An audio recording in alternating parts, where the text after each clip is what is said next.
Okay. Hello. So, hello. This Hello. recording has just started. Good to see everyone.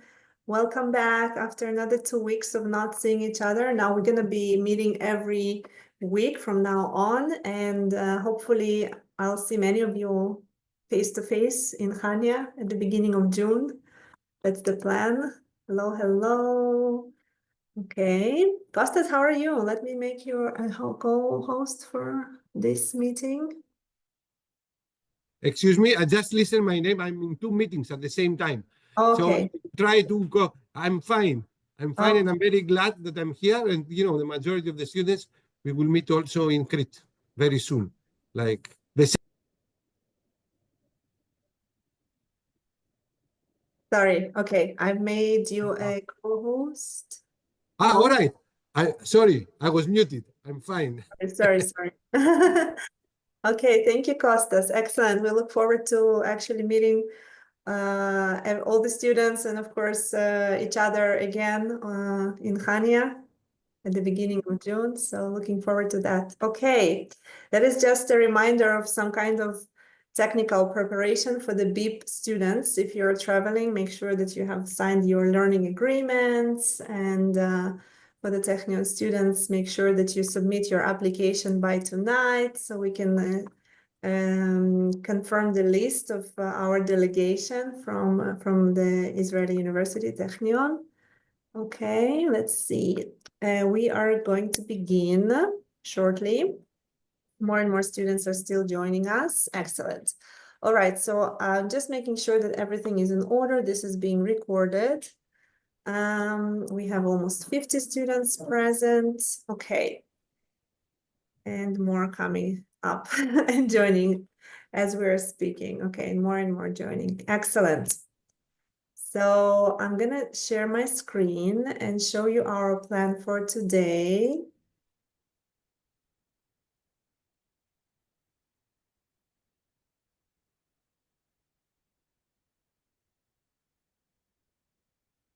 Okay.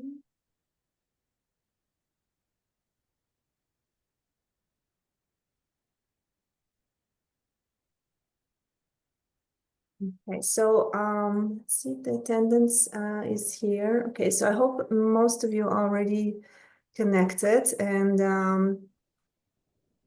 I know that you take this very seriously when it comes to attendance, and I still receive some emails. Elena, my attendance wasn't registered from last week and this and that. So try to remember to register yourself online when you connect.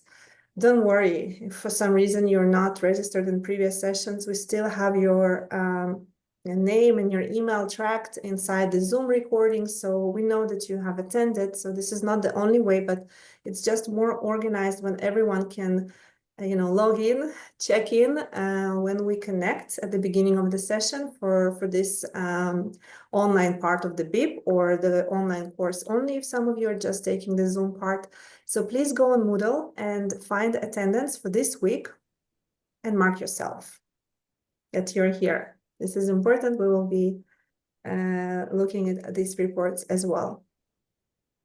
But don't worry, don't be stressed about, points or something. It's not part of the evaluation of the grade particularly. The attendance is mandatory, but you can still miss some of the classes, we understand, and it's not going to affect your final grade. Don't worry, so it's okay. Take it easy. Okay, so wonderful. I see that you are marking your attendance. That's great. And let's dive into today's schedule. We have some things on the menu. I have prepared some session notes for us to follow with the plan. Today's topic is digital content creation and everything related to it, of course, with the use and help of lots of AI tools. So let's see how much we can learn together in terms of digital content creation. And before I share my screen, and let's just do this little thing. I will share now because I want to see that you have marked your attendance. Okay, so this was today's session, Wednesday, May 7th. Make sure you go inside and you mark your attendance. I see that you have been marking. Excellent. Okay. Now, Another reminder, May 1st was our deadline for submitting your abstracts for peer review. And I know many of you have submitted, so no complaints here. You've done amazing. You've done an amazing job. We will proceed with peer evaluations, but some of you here have prepared an abstract and maybe you're still working on it and you haven't submitted it, and you have to do it ASAP. And tonight will be your new updated deadline. So please make sure that you go to preparing for a conference April 23rd, 23 section and find this abstract submission and peer review task. This is something you all have to contribute and submit. This is graded, okay? If the attendance is not graded, there are no points, no worries there. This task is really, really crucial. It's beyond just submitting something on Padlet and brainstorming and having fun and talking to each other and learning about AI together. This is something that will be peer evaluated and also evaluated by me and maybe some Costas as well, and graded. So let's see, out of, we have over 200 people registered for this course. Obviously, around less than 100 are actually participating actively, and that's okay. We have enough. We are happy that you're with us. So far, we have received 39 abstracts submitted. It doesn't mean that these are unique abstracts, because I remind you, you work in teams, you work in groups, and you're supposed to submit your group work result, okay? So you have one abstract for a team, but each team member needs to submit, because this assignment is kind of individual. So each student here, or participant, maybe you're not students, whoever we have here in the audience, if you are interested in receiving a certificate for completion of this course, and if you're interested, of course, to participate in the conference, or even if you're not interested to participate in the conference, we'll find out soon. You still have to be involved, right, to get a grade. If you're not interested in the grade, if you're not interested in the certificate, and you're just following and auditing, that's fine. But I'm pretty sure this number can go up, and it should go up at least to 50, 60 submissions, because we do have around 60 students actively participating each and every session. So we expect you all to submit. You probably have some kind of a draft that you already submitted or contributed in a team as a group member, maybe in the Padlet, but you still, I remind you, you have to submit it here. And this is in our abstract submission and peer review assignment that is located in April 23, preparing for a student-led conference. So please, please, please make sure you go back and you submit your abstract here as well, okay? Questions? Yes, I had a question about the submission. I wanted to ask if our abstracts will be graded, or we will receive a comment from... Okay. Yes, good question. We will proceed the next stage after I wait for everyone to submit, because once I proceed to the next stage of this workshop, the late submissions, it's going to be difficult to evaluate them. So we want to be on track. So once everyone finishes tonight and you submit, everyone will be assigned 2 or 3 abstracts to review, and you will have very specific questions. You will be answering those questions anonymously, and we will also be looking at your abstracts and giving your feedback. The idea is not to, you know, kind of dismiss weaker abstracts and just choose the best and say, okay, these are the best, let's go to the conference, this will not be accepted. This is not the case. This is a learning process. We're trying to teach you how to improve your abstract and get accepted to the conference. So we will be aiming to accept everyone who wants to participate, right? We will make sure your abstract is revised based on the comments you will receive from your peers and from the instructors of the course. And then you can upgrade your abstract and still participate in the event, if you're willing, of course. Okay, thank you. Excellent. All right. So If you have any other questions, make sure you can also post them in the chat. I know that sometimes, yeah, some of you only received your credentials only today, even though you followed the course. So yeah, that's why you are also behind, but you have your abstract on a Padlet somewhere, so you can still submit it. Let me now share my screen again, but I will switch to a student mode. Okay, and I will show you something. In the meantime, I want your response in the chat. When I ask you about your familiarity with the concept of Creative Commons, IP, how familiar are you with these terms, Creative Commons? Because we will talk about this briefly today. We're talking about content creation, and Creative Commons is something that I want you to be more familiar with and more professional with. So if I'm asking you to rate your knowledge about Creative Commons on the scale from 0 to 10, which means 0, you have no idea what Creative Commons are, and it's okay, just, you know, that's fine. And 10 means that you're an expert, you know what it is, and you can teach everyone about Creative Commons. So please share your familiarity with the concept of Creative Commons. Excellent. A lot of zeros. Wow, amazing. Okay, and who knows what the meaning of IP? We already mentioned this last week.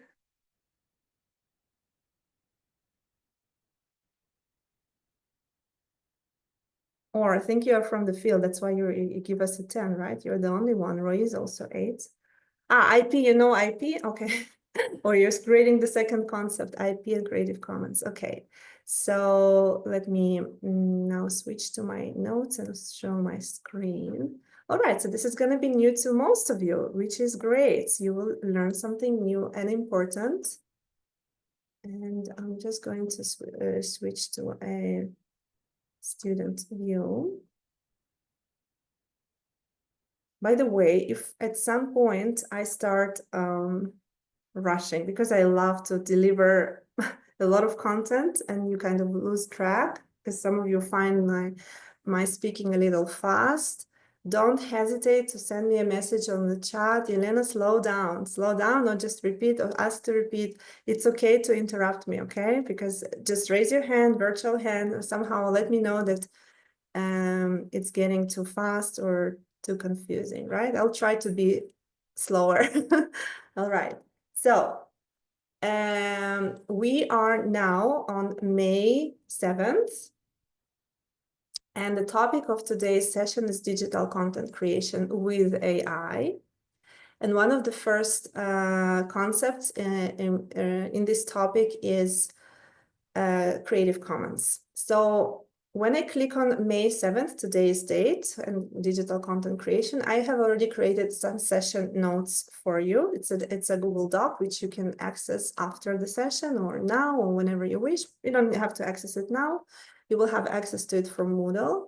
I just want to share what it is. This is our plan for today.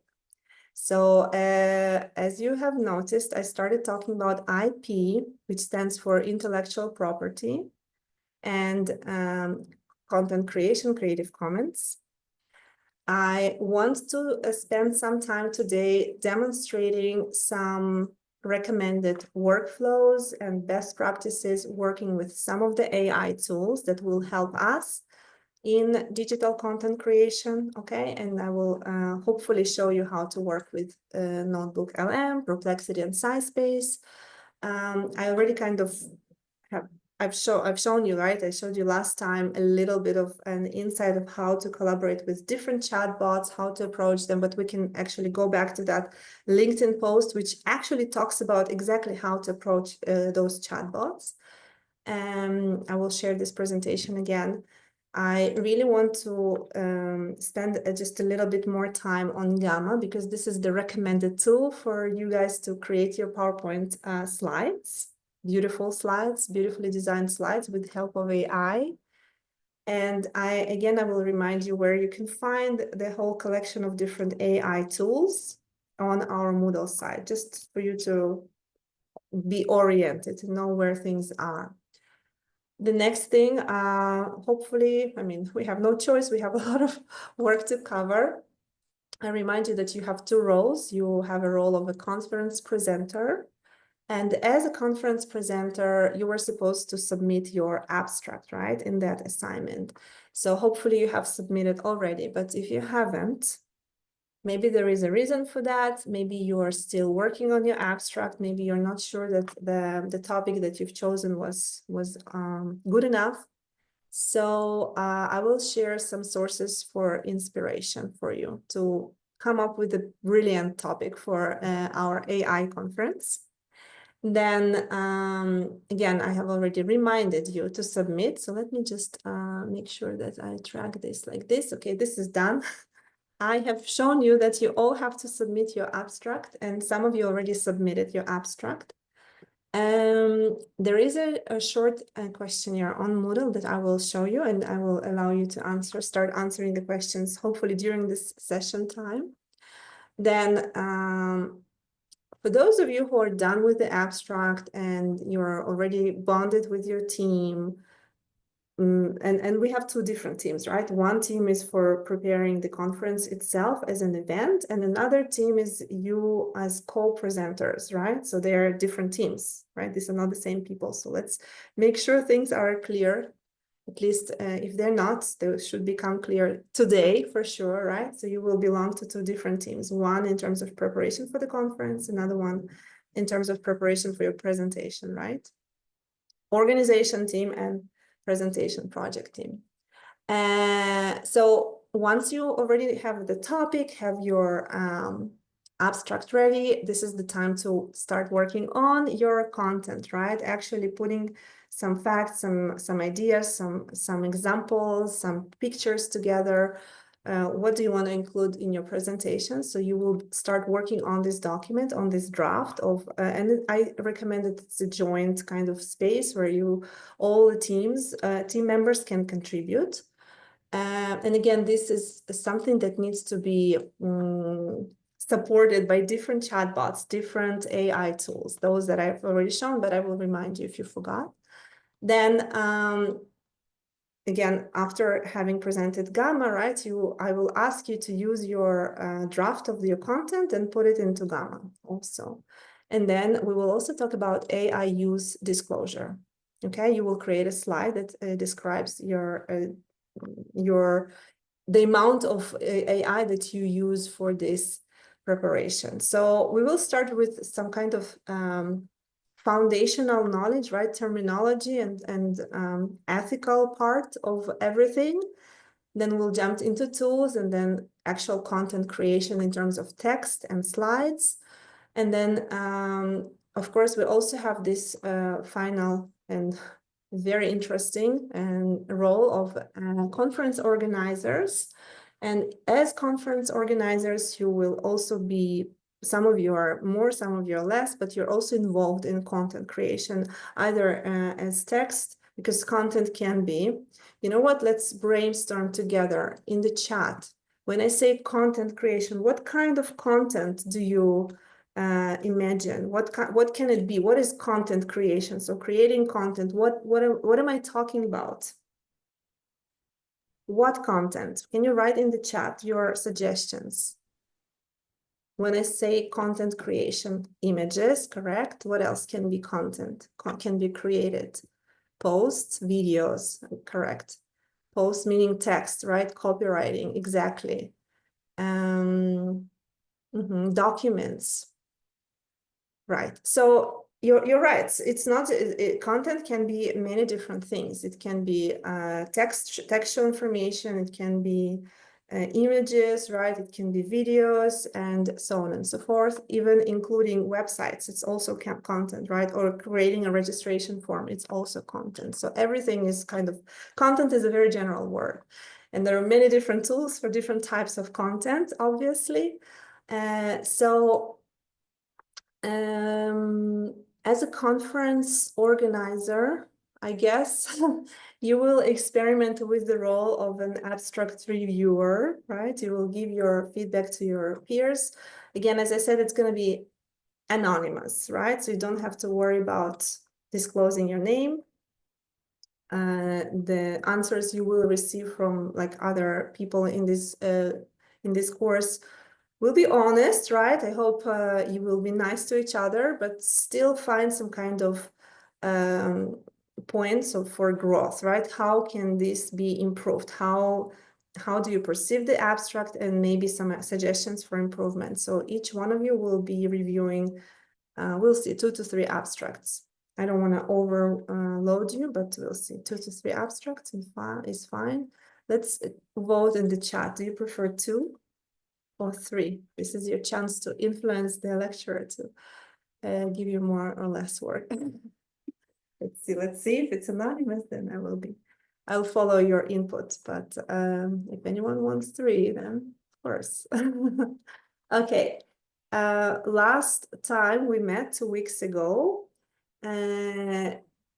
you actually you progressed a lot because you selected a team that you wanted to participate as a conference organizer, and you worked with your team a little bit in the Padlet, right? You decided on a leadership role. Some of you have identified yourself as leaders, and some of you wanted to switch after that. So if for some reason you cannot access or edit your Padlet post, make sure that you do it here in this document, because you can access it from the session notes, and you can also access conference preparation teams from the Moodle itself. So you have it here and here inside these notes as well. I just want to show you. So basically, this is information from our previous lesson. Someone is already typing in my document. Please don't type. You can edit, but be careful. You know what? Maybe I will switch to just comments, because I don't want you to mess things up, but you can still comment if you have comments. And then I will put it back into writing mode, because you have to get a little bit more specific now. Since you met each other last time, you have identified leaders, but not all teams. So I need to make sure that each team has a leader name, or 2 names or 3 names that we can refer to from the organization committee. We have like the CEO, 6 students who are managing it all. And you need to make sure that you can be in touch with each other through some kind of WhatsApp or Telegram or something. And as a team, preparation team, you have to have some kind of vision of what are you doing? Like, what is your goal? What are you trying to deliver, right? Your deliverables or KPIs, right? Key performance indicators. So, well, just an example for a conference organization team responsible for the website, your main deliverable will be a working website, right? Okay, so this is an example of your deliverable. But for the conference program, agenda, and schedule team, I just put all of these words together because they mean the same. Conference program, conference agenda, or conference schedule, more or less it's the same thing. So your deliverable, just decide which word you like. Add it to the deliverable. So you have clear understanding of what you're working towards.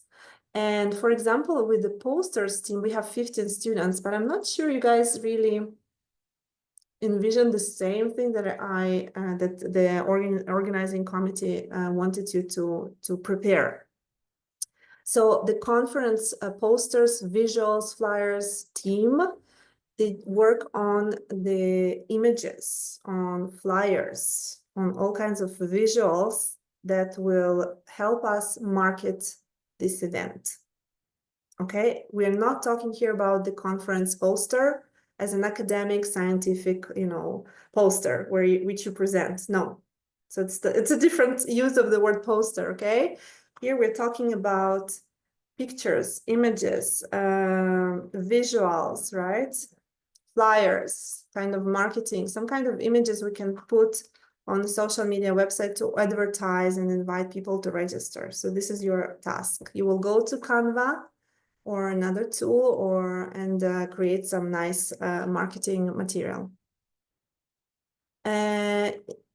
I will stop for now. We will come back to this document later, but I think it's very nice because you can see you should be sure that you see yourself in the team. If you don't see yourself, it means that either you missed a lesson last time and you can still register. So the teams can be found here, groups for conference preparation. If you're not in that document, you have to make sure that you sign up for one of the teams. And make sure that you follow the rest of the group work, okay? It's very important that everyone contributes.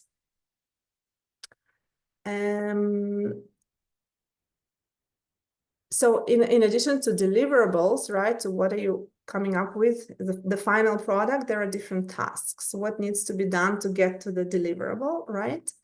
And I also added a column called recommended AI tools, platforms, websites. And we have also the whole collection on Moodle, which is called AI Tools. You can find it here. I'm showing it to you slowly, right? I try not to rush. Okay, so the full collection is here. And this is the glossary I already demonstrated last time. And just to remind you, it's not arranged by an ABC order for like different names of the tools, because it's not going to be helpful to you, right? You want to know what particular tools can you use if you're in the branding team and you need to create a logo, right? So go to Ideogram AI. If you do copywriting, these are the tools. And actually, these tools will be your go-to tools for everyone when it comes to creating your presentation content, right? The slides, the text, the message of your presentation of your can be actually tweaked with different tools, AI tools like this. And so on and so forth. So you have this reference here toward all different collection of tools on Moodle. Finally, when I suggest you guys to create a link. Let me just go back and switch to the editing because it's a little annoying. I have to accept my own comments now. Accepted. Now it's okay. So the last column is created assets, editable links. What I mean by editable links is that each team is supposed to have a shared space where they work on something, right? So the program agenda schedule team, you need to have your own Google Doc where you draft your stuff, your table, right, of things. I can show you an example like we did in previous conferences here. And by the way, it might be interesting to more students than, okay, so there is a software called SmartSuite. It's project management software. So unfortunately, I don't think we have enough time during this semester to actually dive in and learn about it much, but I'm offering some of you, if you're interested, to just get an access for during the semester to all the features of the tool and see how it works from inside. So the leaders in particular of each team and the group of the managing students, CEOs, they already joined the SmartSuite because they want to track, the big picture, who is responsible for what, and to have all the tasks ready. So let me demonstrate this really briefly to you all because it's really powerful. And maybe even if you're not a team leader or a CEO of this conference, you would like still to learn about this because it's important, and it's also in our syllabus, right? I really thought like it used to be one of the major part of the course, like working with a SmartSuite, but we just can't facilitate such a huge amount of students inside this platform. So I'm just showing you an example of what SmartSuite looks like. So you have basically, just an example, you have different main topics, main folders, okay? So for our case, it's going to be the 4th Online International Student Conference. I'm going inside the folder, and then I have kind of additional subfolders for different things that can be organized. So this is an idea for a project management software. So just for you all to understand what it is, it's like an Excel, right? Microsoft Excel, like a table with cells, but it's much more powerful because it has You can assign people, right? You can have drop-down menus. You can have checklists inside assigned to a cell. You can also cross-reference data from different tables like this, from different Excels. So it's much, much more powerful. You can also regulate the permissions, who has access to what, just showing you different things. You can view data in many different ways. You can view it as a table. You can also view it as a Kanban, right? Something that is scheduled. You can also move from one status to another one. So this is like kind of a backlog idea, and this is already scheduled and in process, ready for review or complete. You can view by different things. Like it's just an example of one view, but you actually have many different views. Just to show you, you can create a new view, and these are different views. You can create a calendar view, Gantt view, chart view, map view. So if you have countries, for example, when we have the list of attendees by country, we can open the map view and see who comes from, like we can see the whole world and the number of people coming from different countries. It's beautiful. So you see we have the statuses. You can drop down menu, priorities. You obviously have links and stuff. So just an example of previous schedule, right? So how students worked on the schedule. So we actually ended up working right inside SmartSuite because in China they had no access to Google Doc, right? So we worked, we used SmartSuite as Google Doc. So students could contribute their inputs here. But this is the idea. You just create a table. You can use it in Google Doc. And you have your own draft with the conference program and start like coming up with a schedule, right? So this is literally writing something together on a shared document. So you really don't have to have access to this sophisticated, project management tool. You can literally create a very simple Google Doc and share it between you guys and work on it together. Do you need explanation how to do that? Do you guys know how to work with Google Doc? There is a question between what's the difference between SmartSuite and Monday? No difference. There are many such tools on the market. Also ClickUp, Notion. Many of you are familiar with Notion, right? ClickUp, Monday, SmartSuite. We have also a little bit different. They are called Asana and Trello. All of these offer you pretty much the same. There is also Airtable, right? Airtable, Asana, Trello, Monday, SmartSuite, Notion, and almost everything that I mentioned. All of these are examples of different software solutions for the same kind of project management. The reason I'm showing you SmartSuite is because I have access to enterprise free access to everything, and Monday is very, very expensive. Well, we work with Monday a little bit. Maybe they will allow us to use it for free for student practice, and then I will show you Monday next time. For now, we are with SmartSuite because it's free for us, only for higher education. Any other questions?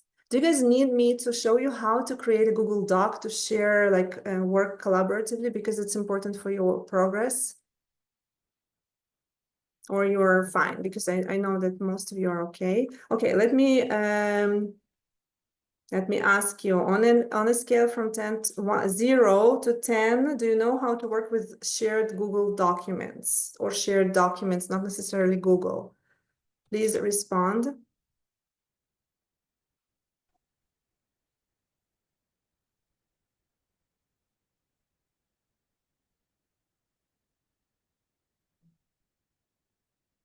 Plus, minus. Okay, 11. Alex, do you want to teach us? Or was it 1 and 1? On a scale from 0 to 10, do you know how to collaborate on a Google Doc? Almost everyone knows, but not everyone. 10, 10, 10, 10, 10. And is this for the same question, I guess? Okay. Okay, so you know, guys. Okay, that's fine. I'm not going to share that. Just create a document and make sure you share as an editor, and then everyone can write on the same document. Okay, if you don't know, just Google it. and learn it because it's important. Let me mute because noise from the keyboard. If someone typing something, if you want to talk to me, unmute yourself and say what you want to say. All right, so this is our kind of software for project management. If anyone here wants to join to actually play around and discover how these work, you can do the following thing. Let me show you what you need to do so that I can invite you to join, because you can only join with my invitation. So in order to join, if you're interested, so it's not for everyone, maybe you don't need it.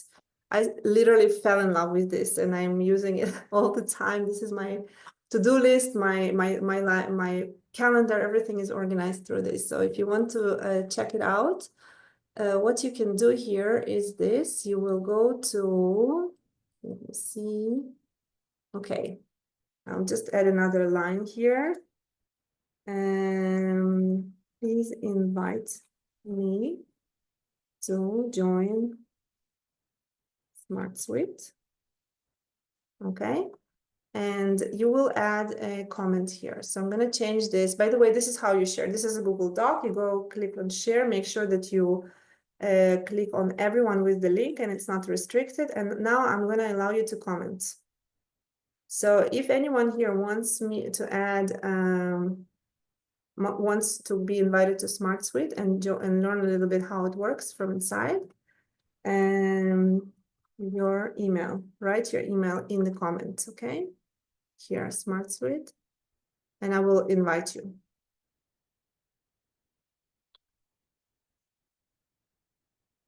So I will only invite students or participants who will write their email here in the comment, okay? And then I will invite you. And some of you are already inside. Those of you who requested it earlier, you already have access. Or you have been invited and your invitation is pending. So if you're interested to be invited, write your email in the comment. Okay, so let's go up and begin ticking off some of the things from the list. Next week, Kostas, I wanted to confirm that you are presenting next week a topic about academic honesty in higher education, right? We discussed this, it's in our syllabus, just to make sure that you are... If this is an agreement, I will do it, yes. First, yeah, it's in the syllabus, and I think this is important before our conference to talk about academic honesty. Yeah. I will do it. I will do it. And how to avoid plagiarism. Of course, I have a lot to contribute. We can do it in like together if you want. I mean, probably, in the discussion, what I'm going to do, like I will try to have a presentation and discussion with the students about also the impact of AI in scientific writing and how we can link it with the plagiarism and how we can detect or how we can develop a culture in order to avoid and at the same time to be innovative and genuine. Am I right? Yeah. Well, the problem is sometimes students are not aware of the acceptable practices and not acceptable practices. It's something that we will... I will share my point of view then. Yeah, we'll try to check and find out and clarify that. Thank you. And the reason for that, particularly now, is that during our conference, we want your slides, your knowledge that you present at the student conference to be actually kind of with references, right? With citations, with you cannot just create something with AI and present it as a conference presentation, right? This is not how things work in science and academia. So we will show you how to cite your sources. And today, even when you work on the content of your presentation, the reason I'm referring you to Perplexity and SciSpace is that because these particular AI tools actually are very accurate when it comes to citing academic sources, right? You can ask Perplexity to provide the relevant sources that are relevant to the topic of your presentation, right? It can extract some nice summaries and also refer to the original source. Both Perplexity and SciSpace do very solid work in terms of both summarizing and also giving you the sources. And you need those sources for the presentation. Another thing I wanted to talk about will be use of AI disclosure, and what it is and how we will add it to our slides. But first of all, let's go back to Creative Commons, because you said you have no idea what these are. So let's see. I have a picture here. I will share two pictures. 1 second, I'll stop sharing. And I will share those two pictures in the document. So one is called... let's see, this is the right one. No, it's okay. I have two pictures that will demonstrate the concept. One moment. Copy and paste.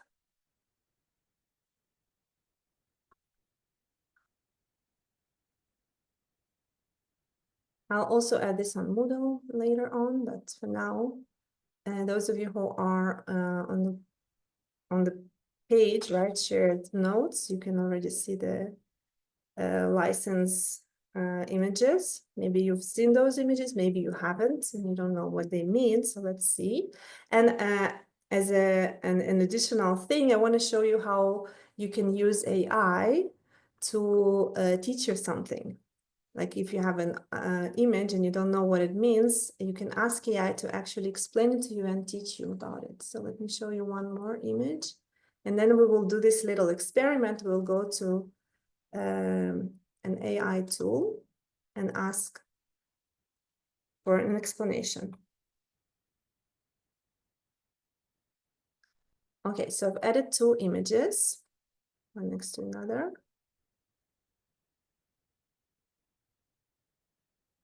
This one's smaller. Okay, now I will share my screen. And most of you said you have no idea what Creative Commons are. You said zero familiarity. Okay, so let's see. The reason we are doing it is that when it comes to content creation, right?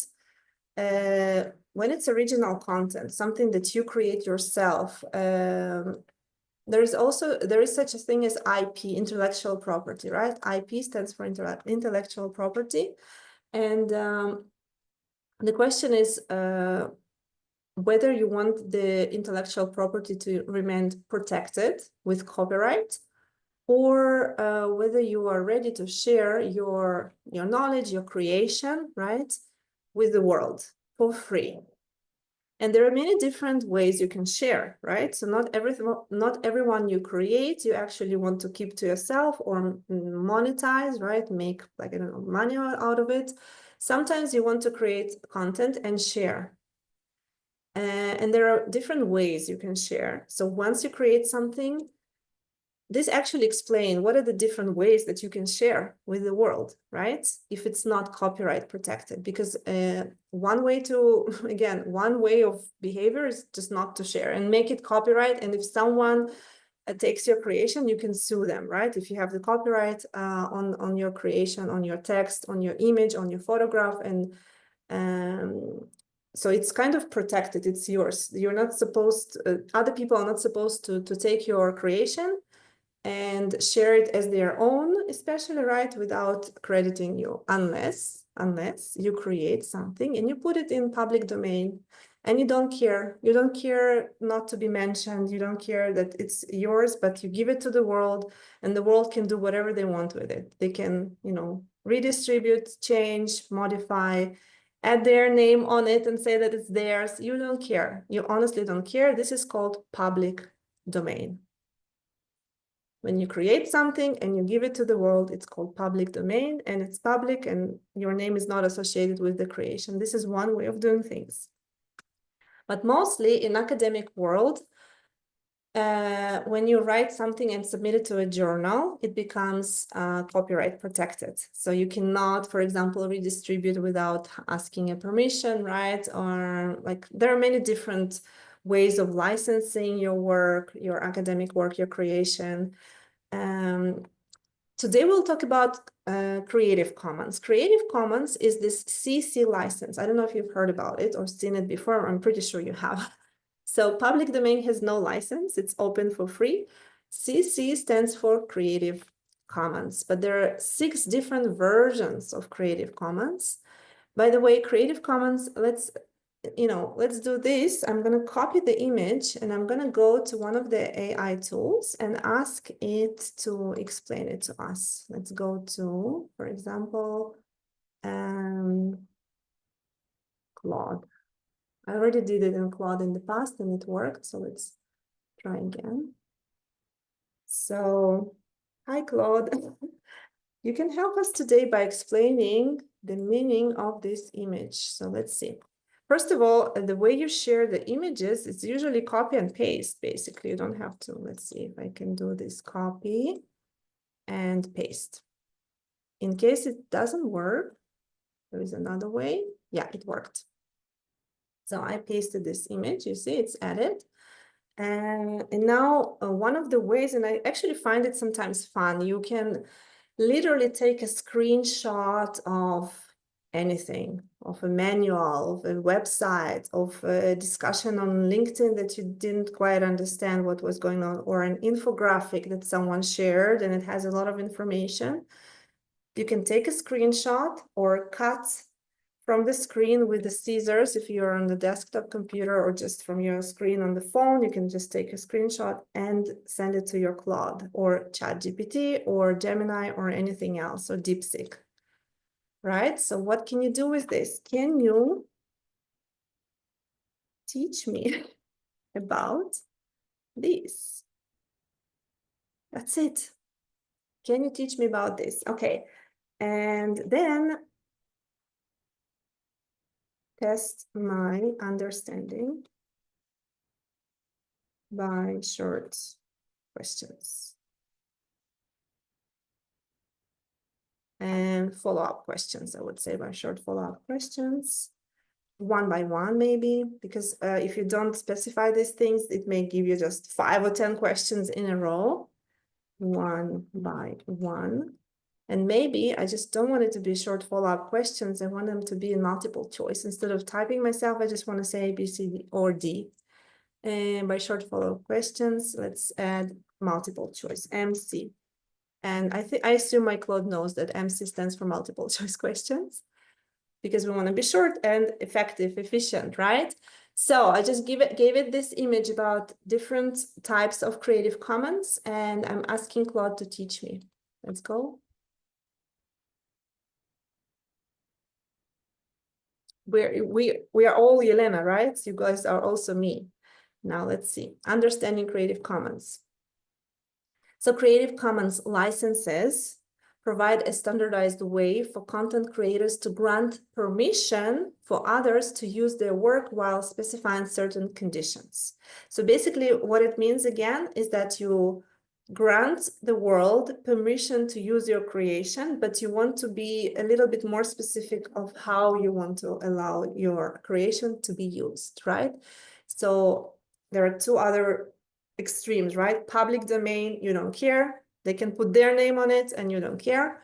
And there is copyright when it's only yours. And in order to use something that you created, people need to ask for permission or buy the license from you to use something and something like that. Creative Commons is in between.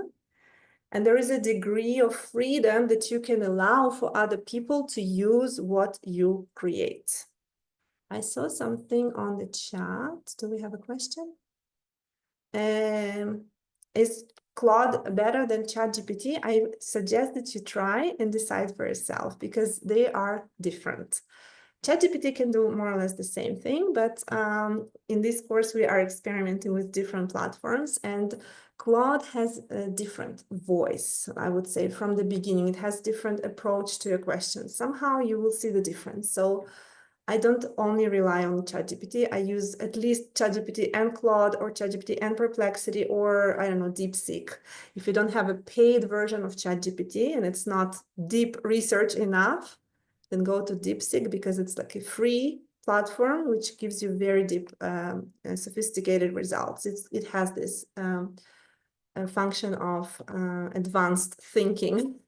So let's go. We have this permission that we give, right? Creative Commons means giving permission to the world to use what you have created, but you want to specify how you want this to be used. And there are different descriptors: by, means attribution, right? And looking at the image again, let me show you, right? By.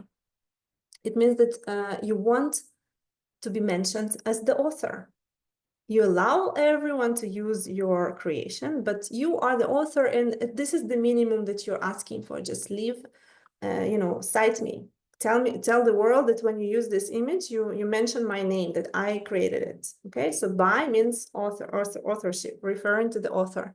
And you see, this is the minimum degree of this Creative Commons license, because in every possible way, you have to mention the name of the author. The next sign is share alike. SA, share alike, means that you do not allow, one second. Share alike, if you remix or transform the work, you must distribute your contributions under the same license. It means that you allow others to take your creation, to say that it was originally created by you, but you do not restrict the author, the next author, to make modifications. So for example, in our case, in academic use, for example, I have a professor in the United States who shared with this license her PowerPoint presentation, and it's beautiful. And with share alike, I can actually make changes to her presentation and use it in my teaching, and she allows that.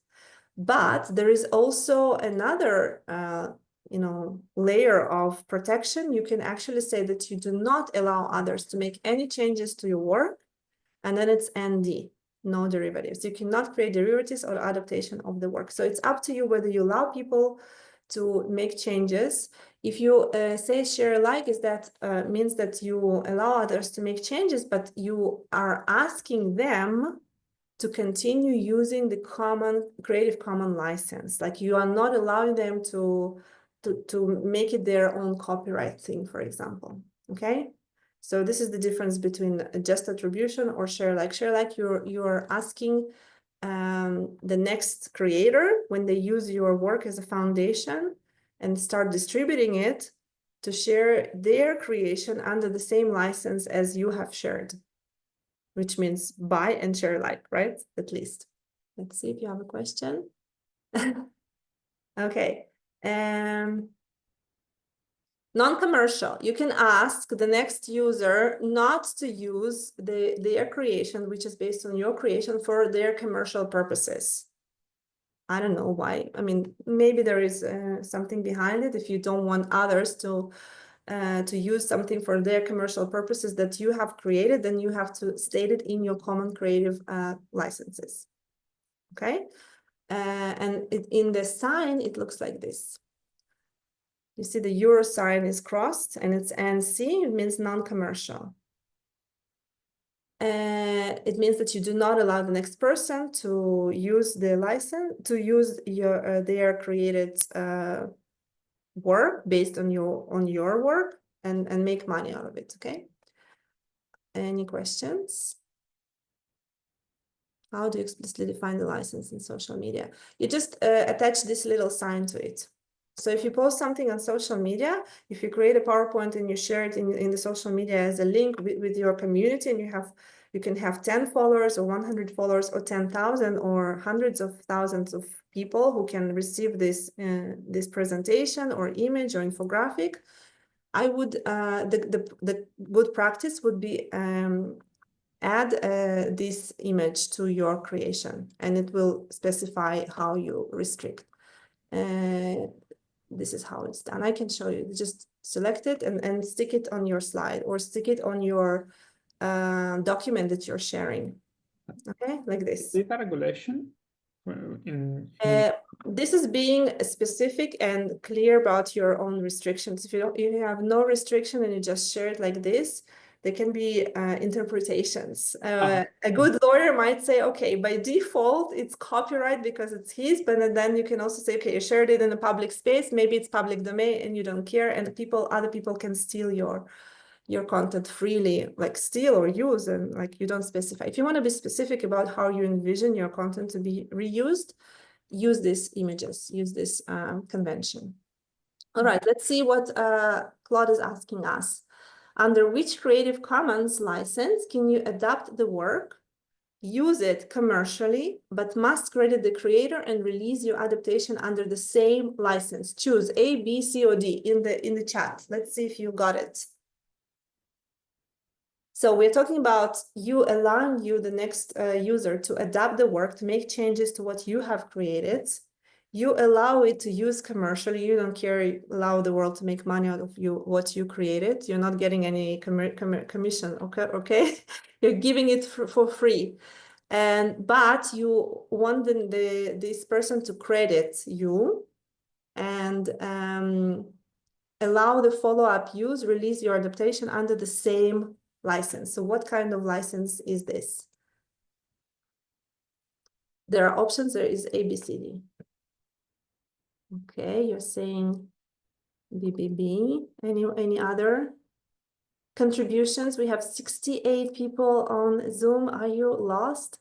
BBB. Okay, you got it. Okay, you got it. Let's ask Claude if you're right. B. I'm not sure. B. No, I'm sure, but I'm just asking. I'm trying to be. That's correct. Okay. It's the right answer. This license allows you to adapt the original work and use it commercially, but you must credit the original creator.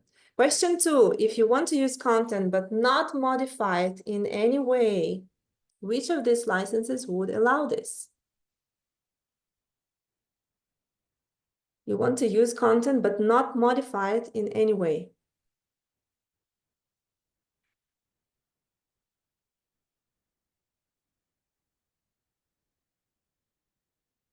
And a lot of you said A, or is it just one person? A. Yes, let's see. A stands and D, right, stands for non-derivatives. No derivatives means that you do not allow any modifications, right? These are the only two licenses that include the no derivatives component, meaning that you prohibit modifying your work. You do not want the future content, like you, creator, to modify what you have created, to build upon your work. Wonderful. So this is just a little demonstration. You can move on, go on with this image. You can try the same exercise with your ChatGPT or Claude. If you want the prompt, I can put the prompt for you in our session notes. Let me do that now. This is Claude. Where are the session notes? Here. Here are our session notes. So I'll give you the prompt here so you can do it yourself. You can teach yourself about this Creative Commons licenses. By the way, look what happened now. I copied something from Claude and I pasted it in the document and it looks like I copied it from Claude. Remember, this was the case always in ChatGPT. When you copy something from ChatGPT and you insert it in the document, it had this strange formatting and something in the back. So do you know how to solve it? Do you know what I mean? You see, there is like a background. This is from Claude. I can definitely, I see the font is Claude and the background is Claude. So how do you insert this without showing that you're copying it from Claude? Okay, and Or says Command-Shift-V on Mac, right? And in Google Doc, you just click with the right click of a mouse and you say paste, yes, same, Control-Shift-V. Instead of Control-V, right? Control-C, Control-V. You can say Control-Shift-V, and then you insert it without formatting. And then it looks like the rest of the document. Good tip, right? For those of you who didn't know. And thanks for, or it's the same on the Windows, right? Control-Shift-V. Let me copy this also for you. If you didn't know that, it's really useful. I love these little tips because sometimes you get annoyed and you get stuck with those little things. So this is the prompt. You can practice yourself. Now, I have another image I will share briefly. Let me show it to you here. Here. Okay, so this is just the same thing. It just shows you that it's a scale, right? So decoding Creative Commons licenses on a scale from most open to most restricted. Okay, so the most open license is that no license, public domain. Okay, you are allowed to remix, revise, redistribute, do whatever you want without attributing anything or anyone.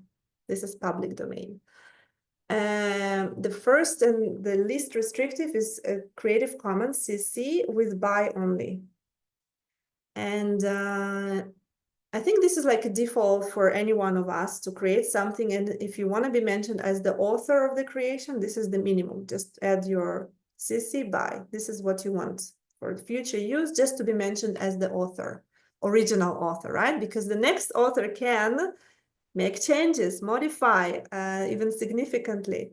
And then there are these changes, right? So you have share alike, which means that you allow the next user to share with the same license. There is the restriction for non-commercial use. Then you can add both, say that you don't want to be, you don't want the next creation to be used for commercial purposes, and it has to have the same license, share alike. No derivative means that you don't allow to make any changes to what you have created, right? It is still like free, but mention my name and don't make any changes to it. And the most restrictive is not allowing any changes and not allowing any commercial use. So all of the licenses, Creative Commons, include the by sign icon. We can practice, and you can add one of these signs to your conference presentation if you want to post it on the website, and we can then distribute it to the world. And if they want to reuse your slides, you can define what kind of a license you want to attribute to your slides, depending on how much work you invest, right? And then you will decide. Okay, so we are done with this, and now we're moving on to Creative Commons. I don't know why we have this again in... Let me change this to this. Okay. AI use disclosure is something I already mentioned last week when we talked about the use of AI in research. So your presentation project is a mini research example, right? You have chosen a topic and you need to either analyze your own use case, right, which is like a case study analysis, or actually read some articles, some sources, find information, and present your summary, right? So in any case, it's a mini, tiny research thing. And when we talked about research, we talked briefly about the stages: ideation, literature review, design, analysis. We don't have data analysis, but there is a writing part. And in our case, it's writing up the info on the slides. We will talk about it in the next sessions, what you need to include on your slides. And finally, where it was it? AI disclosure. Didn't I mention it last time? I'm looking for AI disclosure here. Well, it was mentioned somewhere in between lines because each point has its ethical watch point. Let's see in the writing. Ethical watch point. AI should never be a ghostwriter. Transparency and in its use is a matter of scholarly integrity. Well, you have to acknowledge its role, right? Include a disclosure. Here it is. Include a disclosure statement noting AI assistance for editing and brainstorming. So it means that when you write articles and when you create presentations that are presented in a respected to the respected audience of people from academia, you have to explain that it's either really been heavily done by AI. If that's the case, you have to be transparent, right? You have to be honest. Or it was a little bit assisted by AI. And I think we are in a place now in academic world that we are still trying to figure out how to do these things right, but there are some strategies. I have another image here. It's on our Moodle. I remember I already posted it in the ethical use here, right? We have it here, ethical use here, not here. Let's see, preparing here. or maybe it was in the session summary. Yeah, so in the session summary, I have added the summary of what we've done 2 weeks ago. And this is an example of an AI disclosure slide, your last slide. So don't worry if you think that it's hard to find, it's just session summary for session number 3.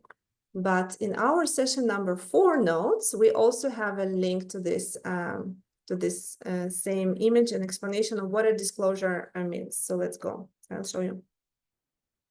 AI disclosure, here is a link. So I created a separate document with an example of how a professor in the States already uses this AI disclosure in her own slides when she teaches, right?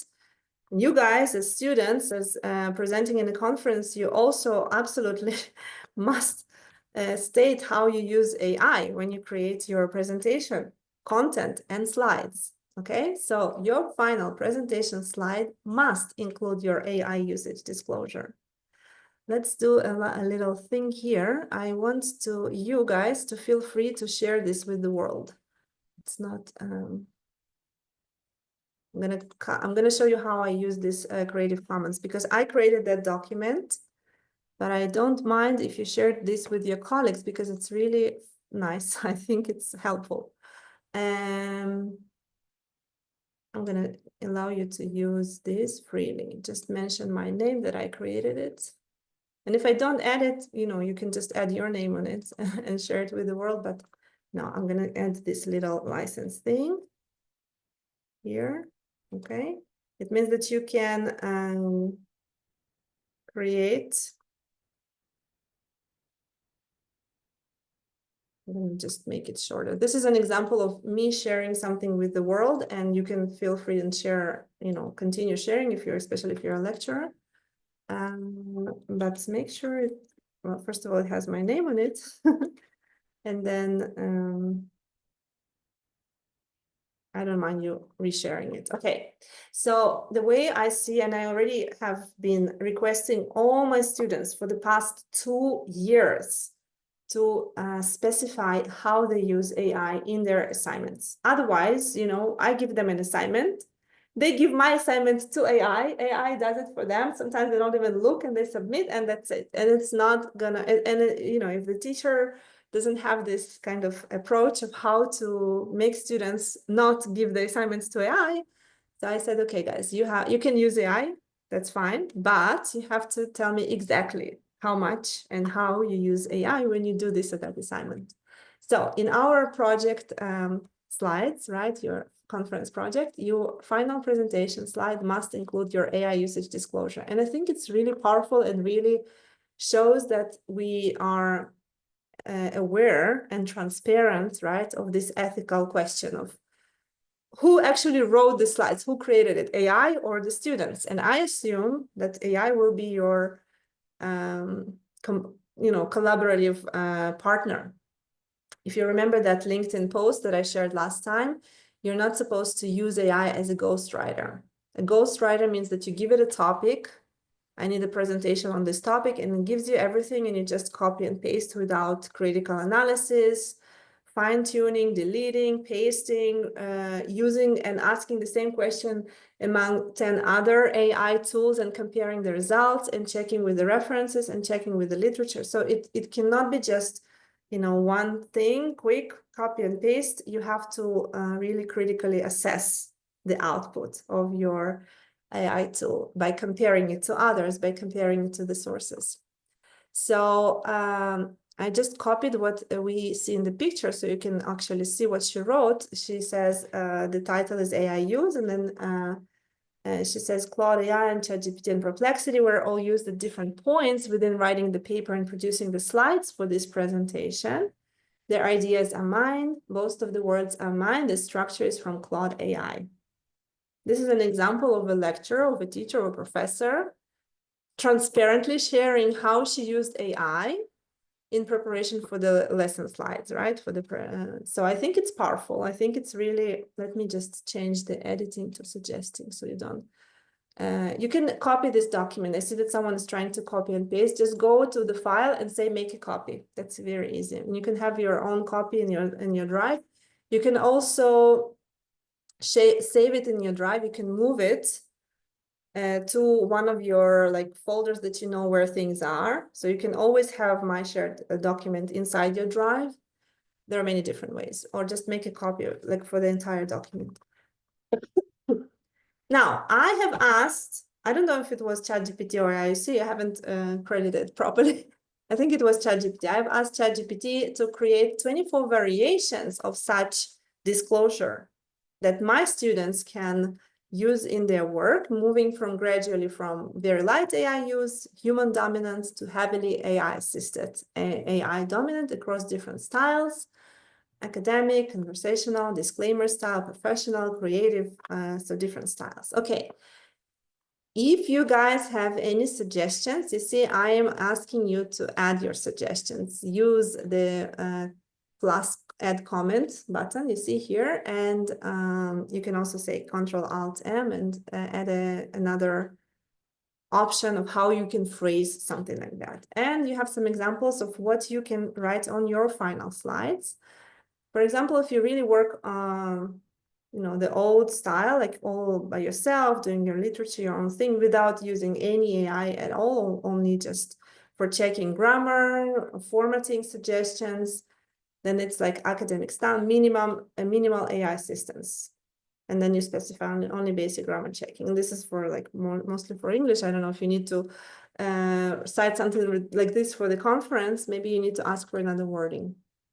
You can also say this work was independently developed. AI tools such as Claude AI and ChatGPT were consulted briefly for minor phrasing improvements. Professional tone, very nice, and a good disclosure.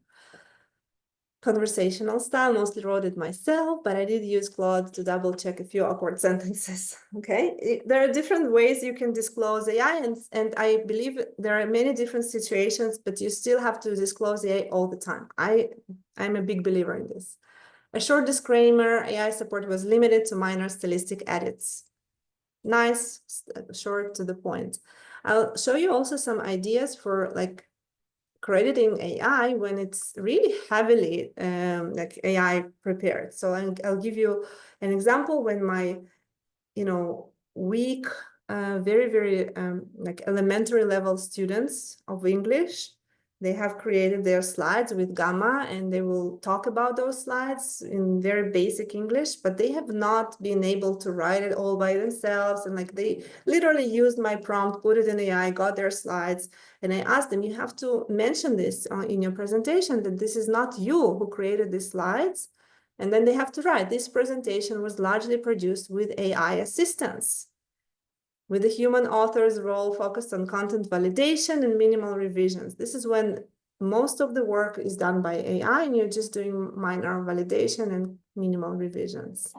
Heavily AI assistance, minimal manual. I don't know, blunt and short, too blunt in my opinion. The majority of the slides and accompanying text were generated using AI under human supervision and strategic direction. If you like it, you can use it. If you use the majority of your work is going to be done by AI, even for this conference, we're not going to prevent this. You just have to put it in the disclosure slide. And hopefully also mention which tools you have used. You can use that. You can say that I've used Gamma, Claude, I don't know, and other tools that you will use, right? So this is really helpful. And let me now show you, what's the time? Let me show you your task. So we are done with this. I'm going back to our session notes. By the way, guys, do you like the session notes? Do you like that I have this plan and we're ticking things off? We're done here. How to avoid plagiarism is going to be next week. Next lesson with Costas, talking about it.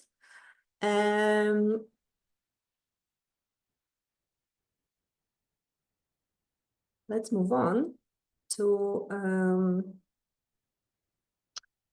this little questionnaire on Moodle that you are asked to complete, and I will again remind you about a Moodle assignment abstract. So these are like kind of urgent and you need to submit those on Moodle. So let me jump from the Creative Commons to some housekeeping and showing you what you need to do on Moodle, and then we'll go back to the tools and I will allow you to work on this, okay? Let's go to Moodle. So again, we are in the role of a conference presenter. We are in the role of you having a topic for your conference, an abstract, maybe not yet, maybe you want to change your mind. So let me show you the sources of inspiration and then the questionnaire that you need to complete on Moodle. I'm going now to our Moodle here.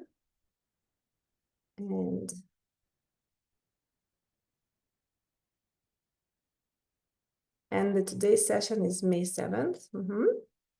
And the first thing, I have some inspiration sources for you when it comes to AI tools and AI in our lives.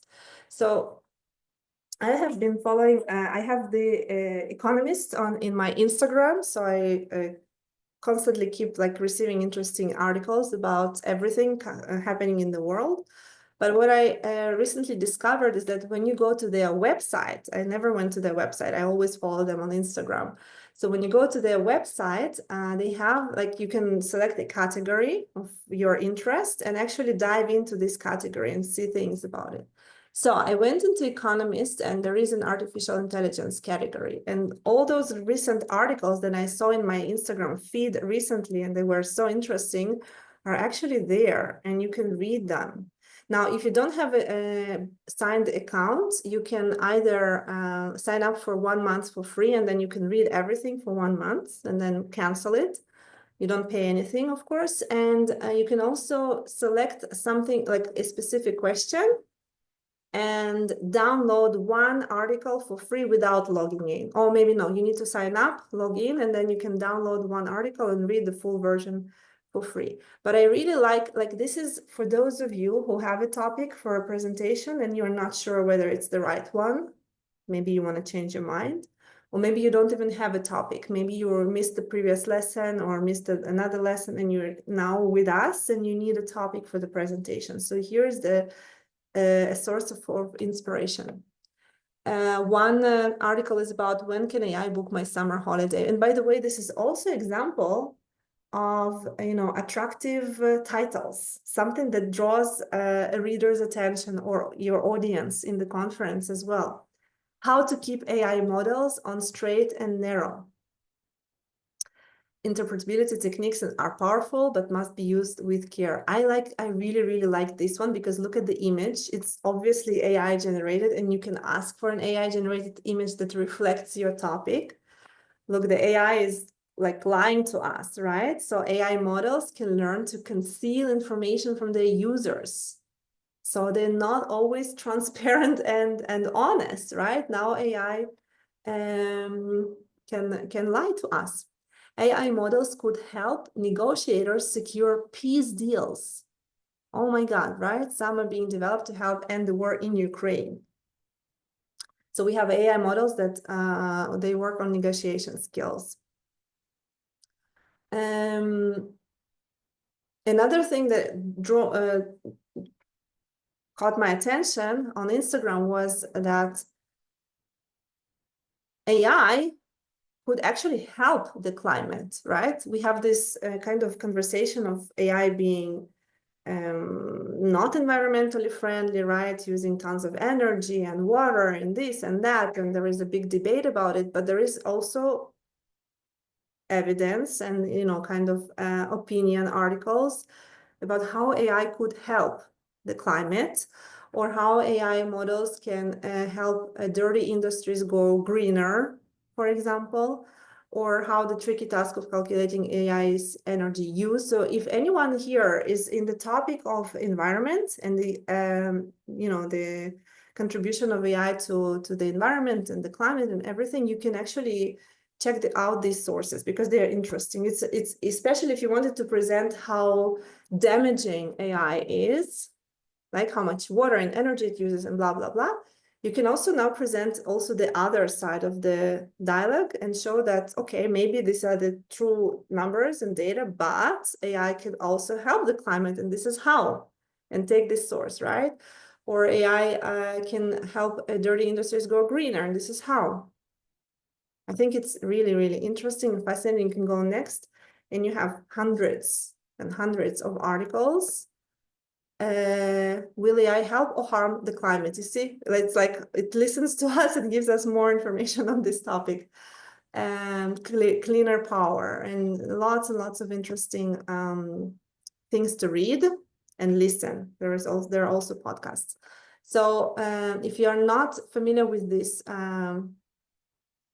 website or Instagram profile, you can follow them for free, of course, on Instagram, and try for free for 1 month and find some interesting reads on AI.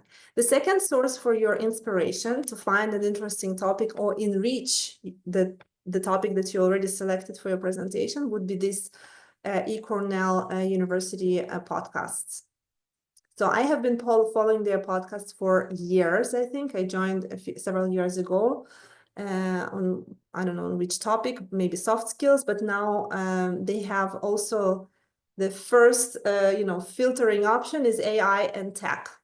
So when you filter by AI and tech, you can also see a lot. Look, all this is AI and tech.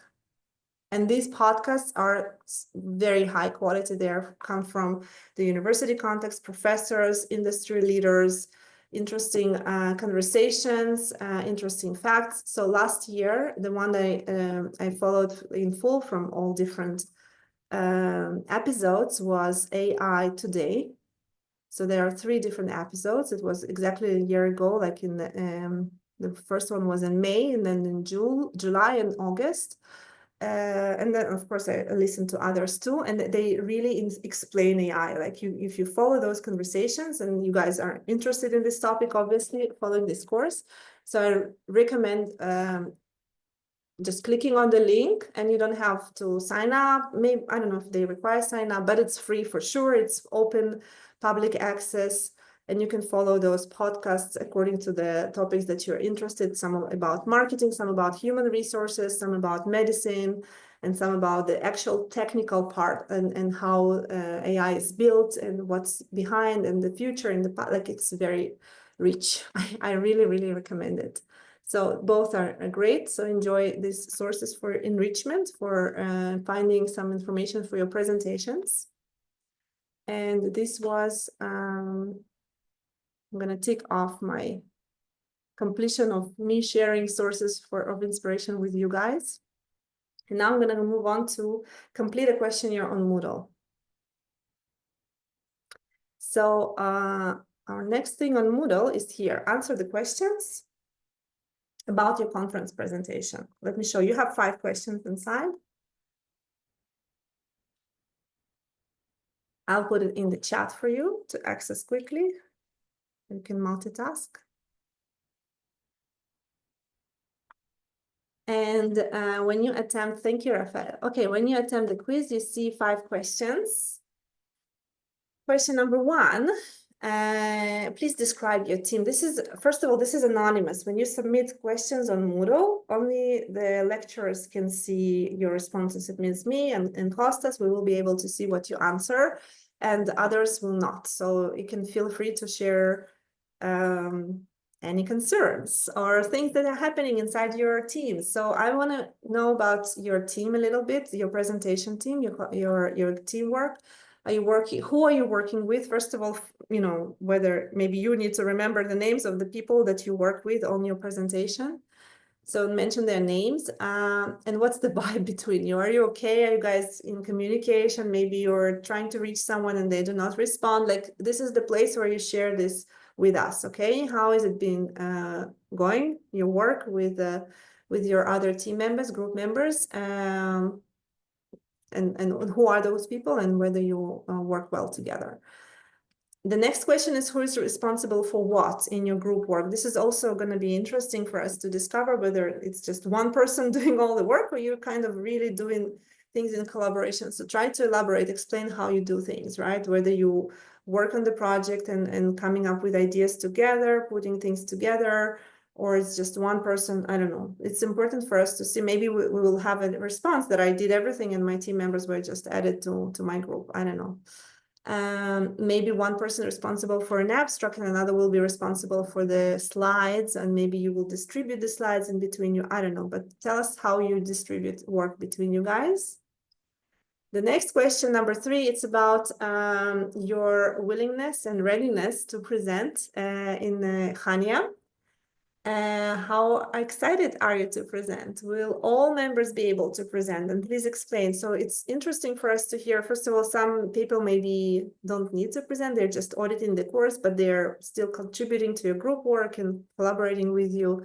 Just mention their names, whether it's going to be part of the group who is actively speaking and presenting, or all of you guys will be equally contributing. That's important for us to know. And please, at this point, also rate your willingness to get ready and present, because some of you really don't want to present because you say, okay, I don't want, and it's a 0. Please rate your readiness and willingness, okay, to learn and present. Well, I hope many of you will just say yes, 10. I'm looking forward to my conference presentation, even though I know I'm not ready yet. I have no idea how to do it. I have public speaking fear and all that. I'm still looking forward to this experience. So I encourage you to think positive and give me a 10. If anyone... Can I ask you something, Elena? Do they have any such a lecture before they will move to this task? Because probably I can, next week, of course, I will do, you know, the ethics, but from my point of view, but I can give them some tips, or I can play around with them, you know, how to make, you know, such a presentation in a conference. Right now, you mean? Not right now. Right now, I okay. have a lecture, you know. No, I didn't understand the question. You know, okay. next time, probably I can make, you know, this contribution as well, like how to make a presentation in a live presentation within during a conference. Excellent. Yes. Like how to respond to the questions, how to keep the time. Yeah. All right, I will prepare something. Thank you. It's like right. It's very good because it will help the students to prepare better for the conference. That's correct. Yeah. Thank you very much. So if anyone actually says 0, I'm not interested to present. However, I will say here, do not say 0, because it's a great opportunity for you to overcome any fear, and also show to the people how many things do you know. If you say no, no one will know that Agostino knows things. No one. If Agostino will say no, no one will know that Agostino knows. Agostino also, you know, he has muted his microphone. This is a different thing. All right. Don't miss this opportunity. Grab it. Expose yourself in a good manner. So say yes. I'm telling you. Give yourself a 10 that you're looking forward to this experience. Okay, question number 4. You already submitted your kind of first draft of an abstract on Padlet, and then you submitted it for peer review. This is another place that you will submit it again. That's fine. I mean, it's a very big project, right? You're working on a kind of idea, so we want to see it all put together. So you put again your title here, your abstract again goes here. I don't know why you don't see it. Abstract. Submit here your presentation title and abstract. In addition, please share a link to your content draft and your initial Gamma slides based on it. So in addition to title and draft and abstract, we want you to submit the link, and you can submit the link by actually, you know, having your, we assume that you work together in a shared Google document, right? And put things together related to your conference. So if you have a document like this already, you can share the link to this document. If you don't have it yet, you have to start working on it, when you will start now. And then you will share the link to this document here in the question number 4. And question number 5 is when the document is ready, you will give it to Gamma, and you will ask Gamma to create slides for you, right? And then you will share the slides, the link to your slides on Gamma, but this is only the first draft, because slides in Gamma can be customized and fine-tuned and edited, and I want to show you how to do it quickly. So this is going to be question number 4. This question particularly will be graded because we will make sure that you added all the parts. So if you, for some reason, skip the link to your Gamma, skip the link to your draft of content. We were not evaluating the actual draft, and we are not evaluating your slides. We're just tracking your progress, right? There needs to be some kind of a draft in there, and you will create your first gamma today. So it's not hard work. You just give it, you know, connect the knowledge that you want in your presentation to gamma, and you submit your first draft of a gamma here. So if you don't submit this, you will lose points on this questionnaire. And finally, the fifth question is to provide a preliminary version of your AI use disclosure slide content. You know what I mean? That same, some examples. Some examples lead you to the same document I just shared with a photo of a professor who shows her AI disclosure and the 25 versions of what you can put on your final slide. So I'm inviting you to choose the style, the heaviness of how much AI will be involved in your project. And again, this is not the final version. You can then totally change your mind and change your wording, but some kind of preliminary version of how you will disclose your AI usage, right? It's going to be the last slide, and you will enter it here and finish attempt, and you're done. 5 questions. Okay, guys, do you have questions about it? So I've shown you how to complete a questionnaire.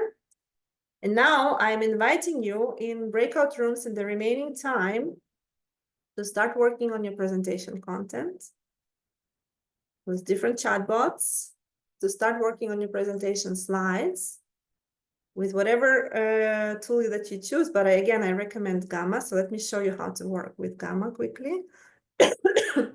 And then you can also create your AI use disclosure slide. It can all happen in the next 15 minutes, right? This is not difficult task when you have a lot of AI tools under your fingertips. So let's just change this from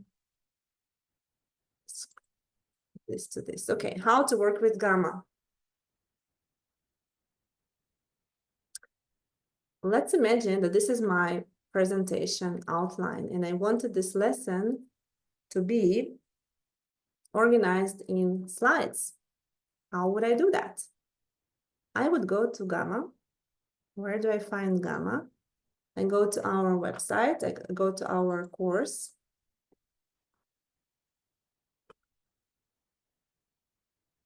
I click on AI tools. And I go to presentation slides. And the Gamma is number 1, my first recommendation. So let's click on Gamma.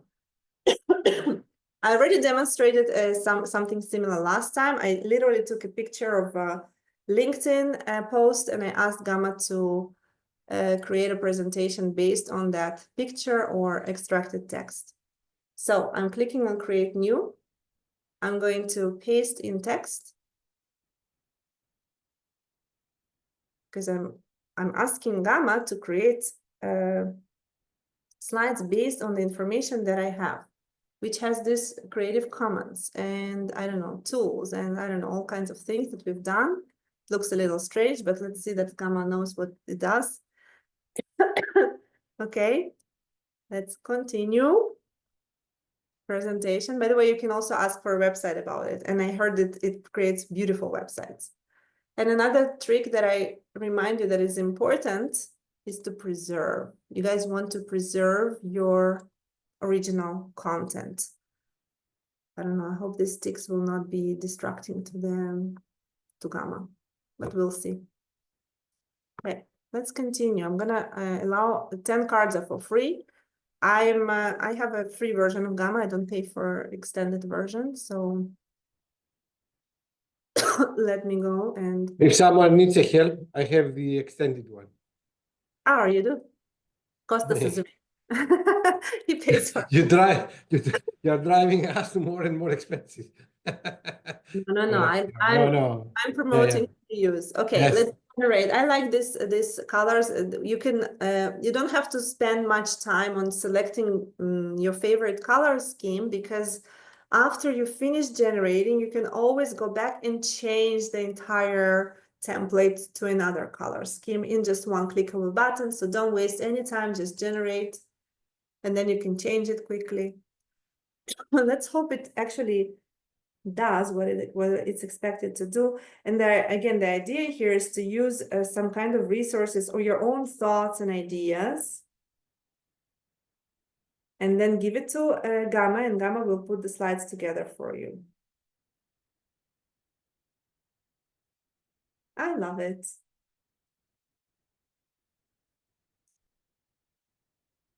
It used my image, it used my words, it used my session notes.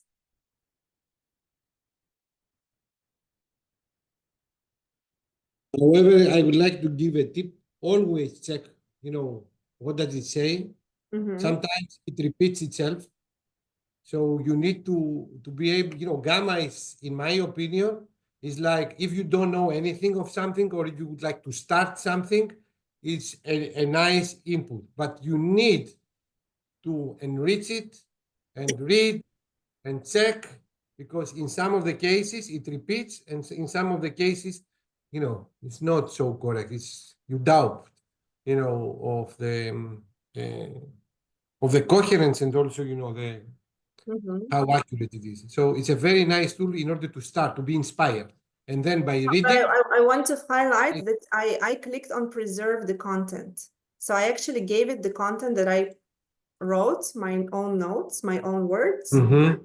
And instead of allowing AI to, feel free and create like new slides, I actually said preserve, and it locks. Yeah, but if we are talking about, for example, physics or technology, it's not the wording. It's like how the wording connects and what are the principles, the physical principles that makes this work.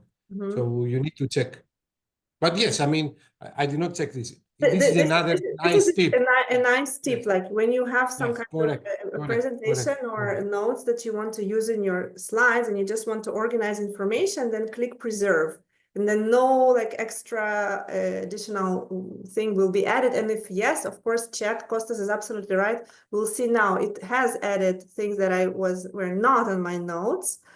But now I will decide whether they help or they're distracting. So first of all, I love the introduction slides, and I like the colors and everything. You see it, I literally copied and pasted what I had in my Google Doc, exploring AI tools for graphic design, websites, and image generation. And also, Elena, the students, I don't know if they have the free version, what they can do, if you write an outline, you can have multiple gammas in each section of your presentation. So you can add, so you don't have anything one, but you say like what Elena is doing right now. Let's say an introduction to generative AI and produce something. Then you can write a history of AI, a different one. However, I don't know how many trials can you have, because you are going to have a limit. I can see that you smile, but I don't have it. You don't have, if you have a limit, this is the case. Yes. I mean, if you have the paid one. I'm on free account. I have lots of credit points, but every time I create a gamma, it's limited to up to 10 slides. But you're right, in the sense that I can create multiple gammas, like multiple portions of the presentation. And then what I do is I copy and paste. You can always copy slides from one gamma and paste it into another, and then you can build a presentation of 50, 70 slides, as many as you need. Of course, we won't have time for that, but later, like this is a working strategy for the free users. You can create separate gammas and then combine the best slides from separate gammas. Yes, Agostina, do you have a question?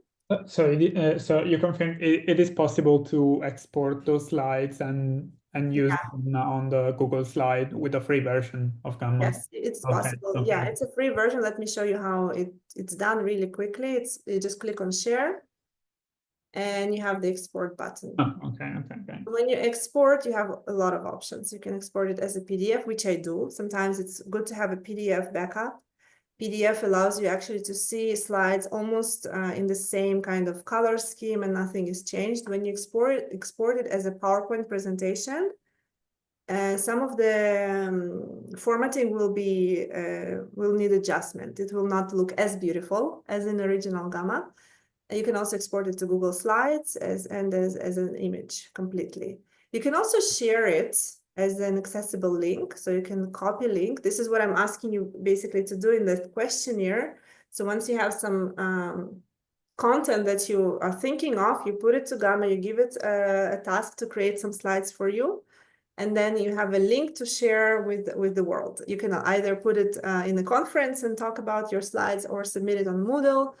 And then what's beautiful about, again, let me show you just one of the slides. So effective chatbot interaction. So it had created some kind of pyramid, right? But if I wanted to change it, I just go to select layout. You can change the graphic in a second. Look, I just go to select, and it's free. I'm in a free version. I'm not using a paid one. So I go from pyramid, and I can change to icons with text. I can go to timeline. I can go to arrows. I can go to bar stats. Like, it's beautiful. Look, you can do a lot of things. Staircase.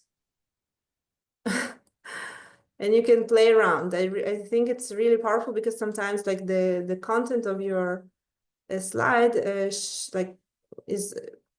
depends on how you present it, right? So you want to play around with these different layouts. Really, really nice. Steps and cycle. Look at the cycle. Isn't it nice? Let's see what kind of picture it put me here. AI tools collection, right? We have a tools collection. Okay. And we have these boxes. Okay, I see that you are eager now to continue working in teams because we haven't had enough time for actual conference planning thing. We will dive into it next time for sure, and I will be in touch with the leaders before our next session. We will have a meeting with some students before, because we need to make progress with our tasks for the conference. In the meantime, I will open some breakout rooms for you to join. And I'm inviting you to follow the presentation teams now, because you probably want to discuss things and how you will submit this questionnaire, right? May 7th, you're now will be working on this questionnaire. So I'm going to share the link again with you in the chat. And you can open it together, each one like in their account, and try and answer some questions. Make sure that you remember, each other's names, and that you have the abstract ready. Many of you are already in contact, but just make sure that we work with two different teams. One is for presentation work, right, and another one for conference preparation. So now we are going to connect with presentation teams. If you don't remember who you're working with, just follow this presentation team's link and find your name next to the topic. And then the breakout rooms are here. Breakout room number 1 is here. Breakout room number 2 is here. This is a little bit distracting. I don't know which kind of breakout room it is, maybe 22.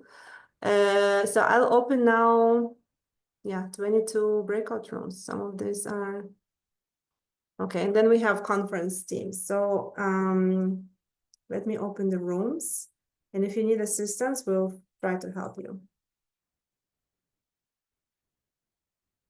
Breakout rooms.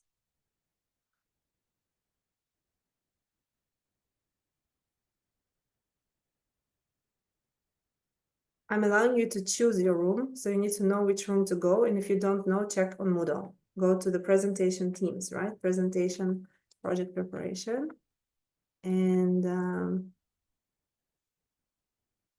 we'll have only about 15 minutes for this, and then we will say goodbye and finish for today. So let me open the breakout rooms for the next 15 minutes. The rooms are open. Please join them according to the breakout room number that you know you belong to.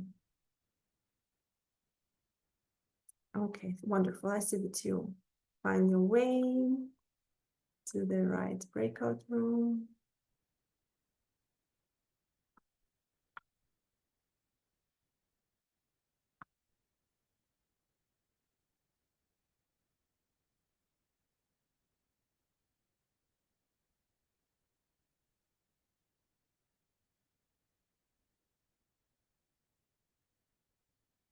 be ready to be contacted by your team leaders in terms of conference preparation in between lessons, because we are going to push a little bit our deadlines. Make sure things are done on time for the conference to be launched. Next week, we want to have a website ready. So half of the lesson cost us, you will talk about presentations and ethical use of AI, and then the other half we will work on the website. Make sure everything is done, the branding, the copy. Hello, I'm Yes. sorry. Okay. I've gone to my module and I've gone to my group. Where do I click to go to the breakout room? Which room do you want to go, Shami? I can send you there. I'm in group 15. Okay.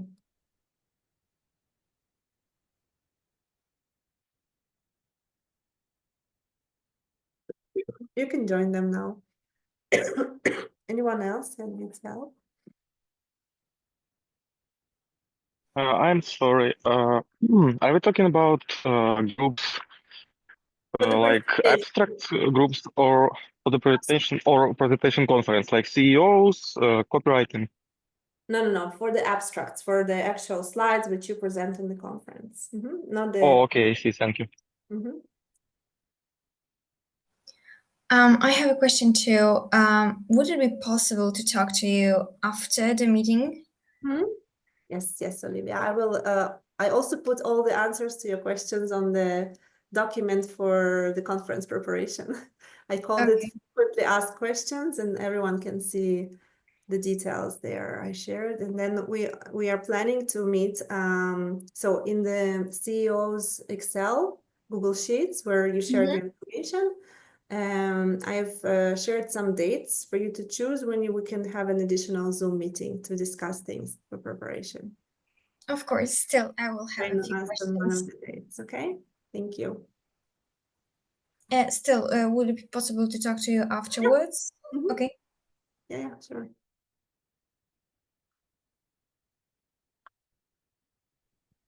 Excuse me, Yes, I have one question. Where I can find the breakout room 12? let me help you. I can send you there from my side. Room 12. Yes. Okay.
Hello, Dr. Elena. Oh, The rooms we are joining are the very rooms we used the last time. so last time we talked about conference organization, like teams for marketing, teams for website. Right now we are talking about actual like presentation slides. We are like, it's another group. Do you belong to one of the groups? Which you contributed to an abstract maybe? Oh, so this is the group, the first group. The first, yes. Presentation preparation group. Oh, Not the conference organization. okay. It's the actual, presentation. Okay, let me go back and look for my team. Yeah, Thank you. you're welcome. Good luck. Let me know if you need me to find your team.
Elena?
So sorry I had to interrupt you in the middle of the sentence. But it's just our time is up. It's already 6 p.m. in Israel and in Greece, 5 p.m. in Europe. So we're supposed to finish. If you want to continue conversations, of course, stay in touch with each other.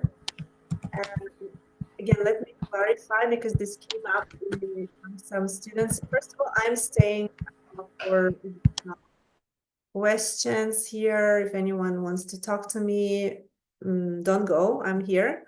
For everyone, we have like 2 different roles, and it's not for you to choose whether to join the organization role or the presenter role because you're taking upon both roles mandatory. You're both presenting and organizing. You're kind of participating in 2 different teams, okay? So this is a kind of an interactive component of this course. So for those of you who decided that you want to resubmit your abstract for peer review, I think I tried to change something in the settings now. Please check if you can do it, because I know that before that you could not change the submission, the original submission, but I think now you can edit your submission. It's still in the process of just, you're all supposed to finish submitting your abstracts ASAP. I received so far 44 abstracts. And let's see that everyone found that. We just save this and return to course. Let's see, final thing. You can start disconnecting. Goodbye and see you next week. See you next Wednesday. If you have questions for me, you can stay. In the meantime, I want to go quickly inside. Perfect. I'm inside this questionnaire and I see that students started responding to the questions. Excellent. At least you like looked at them and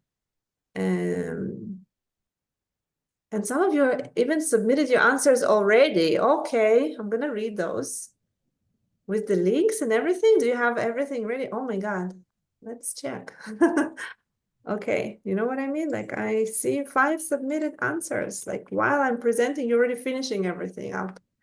But yeah, it's not normal. It's super quick. I'm talking about today's questionnaire. Some students already submitted it. So the recording of this session is coming up in a few moments. Please complete this questionnaire. And the most important thing is to submit your abstract here. Submit it for review. The deadline was last week. Submission closed, but let me review, maybe just to change I got 44 submissions, which is not enough.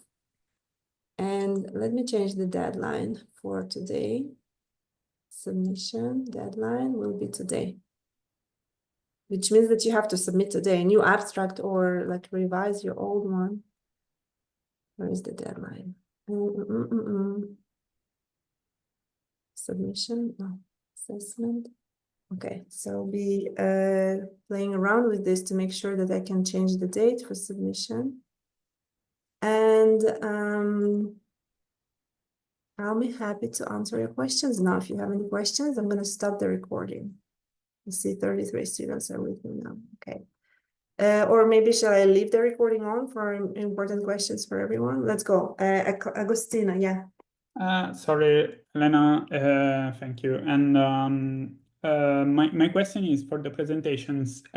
Do we have a time slot for every team? And how much is it? So how much the presentation can be deep in research? I wanted to ask, and how much every presenter has to speak, or can be every member of the team, or he has to be one, or something like that. Do we have limits on this range? So we do want to encourage everyone to contribute to the team presentation. So if you have a team of 4, then we expect 4 students to present, maybe up to 5 minutes each student, so that the total presentation does not exceed 20 minutes. Okay. See if it works, and we will see if it actually fits the schedule once we plan everything and finalize our program. So we might actually ask you then to shorten it to 15 minutes if needed.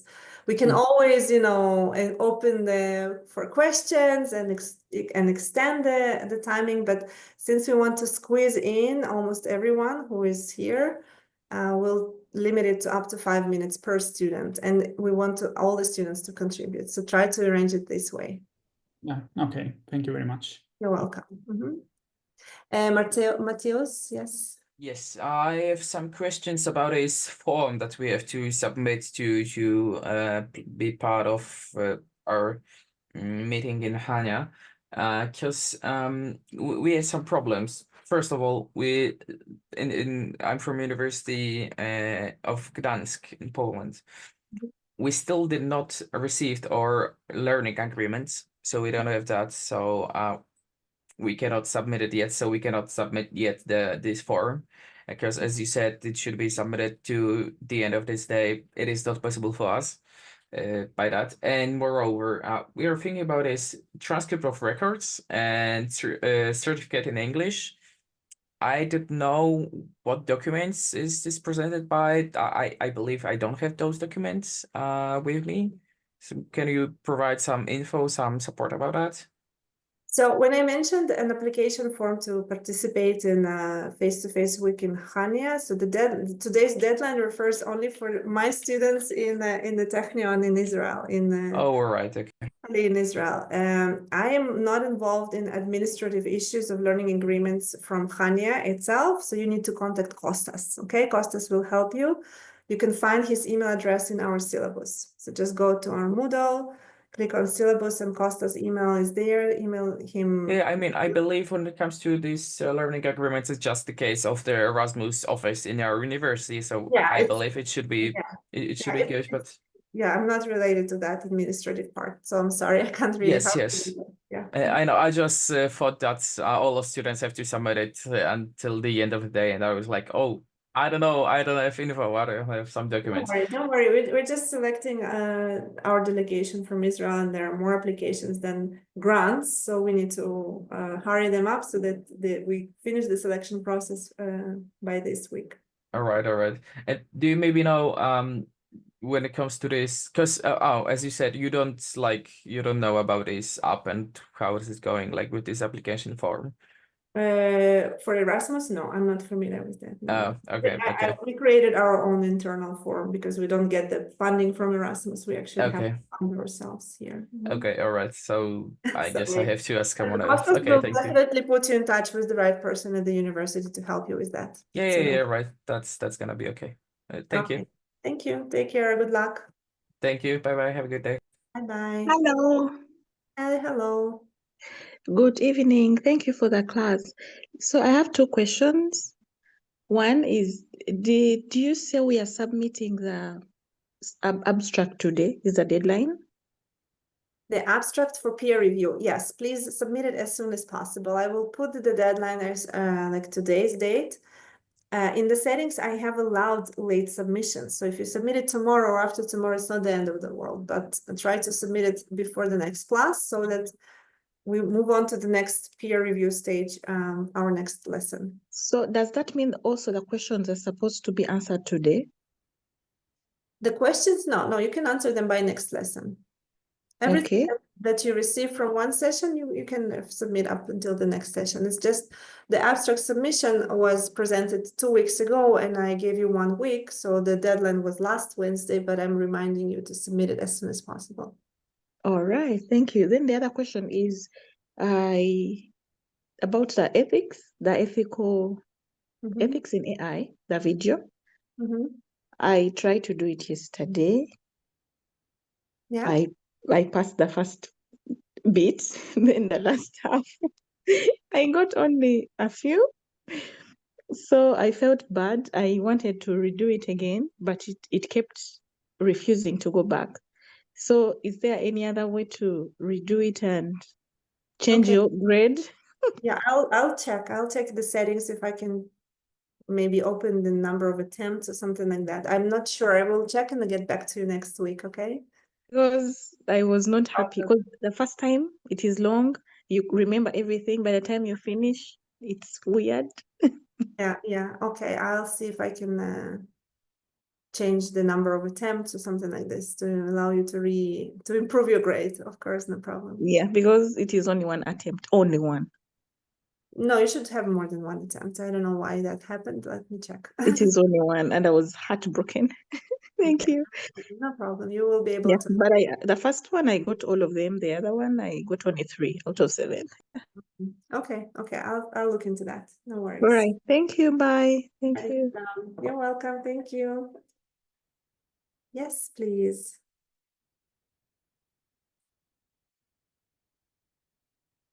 If there are no questions, you may disconnect and I can talk to Olivia, right? Yes. You guys have any questions? Did you want to say anything? Stravola, Sereveta, Marta, Ahime, Hashemi, hi. Okay, great. See you Thank you. next week. Bye-bye. Take care. Thank you. Bye-bye. Recording. Bye-bye. Bye-bye.